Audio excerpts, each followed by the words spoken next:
सोनपुर नामक गांव में विक्रम नाम का एक किसान रहता था। एक दिन वह अपने खेत में काम कर रहा था और तभी हे भगवान, मेहनत तो बहुत करता हूँ पर फसल भी कमजोर है और इसीलिए दाम भी बहुत कम मिलता है। विक्रम पेड़ की छांव में बैठ जाता है।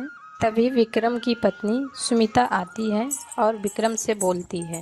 विक्रम, आज मैं मंडी गई थी परंतु गेहूं की बोरी सिर्फ आधे दाम में बिकी है।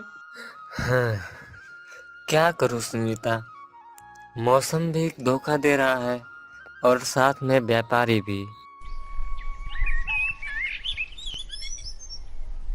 फिर अगले दिन विक्रम बाजार से घर लौट रहा होता है। तभी विक्रम को रास्ते में एक तपोमुनि मिलते हैं। तपोमुनि विक्रम से पूछते हैं। क्या बात है बेटा, बहुत परेशान दिखाई दे रहे हो। बाबा, खेती से गुजारा नहीं हो रहा, सोचा था कल जंगल से जाके कुछ लकड़ियाँ ही काट लाऊं। परंतु बेटा, नागवन जंगल के भीतर मत जाना, क्योंकि वहाँ भैरव नाम का एक बहुत ही दुष्ट राक्षस रहता है।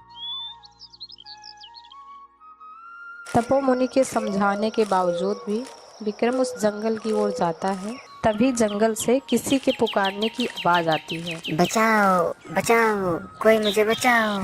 कौन है? कौन है? विक्रम जैसे और आगे बढ़ता है तभी देखता है कि तोता जाल में फंसा है। अरे बेचारा, मैं अभी तुझे छुड़ाता हूँ। जैसे ही वह तोता जाल से छूटता है वह एक राक्षस के रूप में बदल जाता है। हा हा हा हा, मूर्ख परारी, अब तुझे खा जाऊंगा। फिर विक्रम डरते हुए बोलता है। लेकिन मैंने तो तुम्हारी मदद की है। इस जंगल में सिर्फ और सिर्फ मेरी मर्जी चलती है। आज तो तुझे छोड़ देता हूँ, दोबारा दिखे तो कच्चा खा जाऊंगा। फिर विक्रम डर के वहाँ से सीधा तपोमुनि के पास जाता है। बाबा, राक्षस ने मुझे छोड़ तो दिया पर धमकी भी दी है। तो फिर यह भस्म लेकर जाओ बेटा, और इसे उस राक्षस पर छिड़क देना, जिससे वह तुम्हारे बस में आ जाएगा। फिर अगली सुबह विक्रम रोटी का थाल लेके भैरव के पास जाता है। तू फिर वापस आ गया? तुम्हारे लिए सुनीता ने रोटी भेजी है। रोटी में भस्म मिली होती है। राक्षस रोटी खाकर विक्रम के बस में आ जाता है। अब तुम्हें मेरे खेत के काम में मदद करनी होगी। विक्रम के बस में होने के बाद अगले दिन राक्षस विक्रम के खेत में काम करने लगता है। अरे, ये राक्षस अपनी खेत में काम कर रहा है। हाँ, अब ये मेरी ताकत है। विक्रम के खेत में यह नज़ारा देखकर गांव में लोगों ने चर्चा करने लगते हैं। अरे भाई, विक्रम किसान तो दिन ब दिन बहुत अमीर होता जा रहा है। उसके खेत हर समय हरे भरे रहते हैं। ऐसा क्या उसके हाथ लग गया है? हाँ भाई, तुम सही कह रहे हो।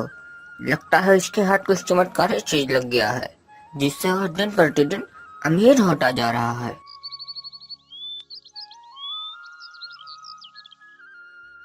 भस्म की शक्ति भैरव के ऊपर कमजोर पड़ने लगती है। विक्रम को एहसास होता है कि भस्म खत्म हो रही है। मुझे लगता है अब ये हमारे बस में ज्यादा दिन तक नहीं रहेगा। तुम चिंता मत करो, एक आखिरी बार उसको खेत में काम करने को भेज दो।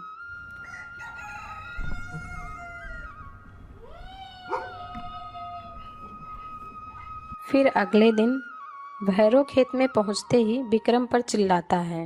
विक्रम, अब मुझसे नहीं बच पाओगे, मैं तुम्हें खाऊंगा। विक्रम जल्दी से बची हुई भस्म उस पर छिड़क देता है और वह फिर से तोता बन जाता है। अब जा और दोबारा कभी किसी मासूम पर अत्याचार मत करना। देखो विक्रम, ईमानदारी और सूझबूझ से ही किसान का खेत और जीवन दोनों खिलते हैं।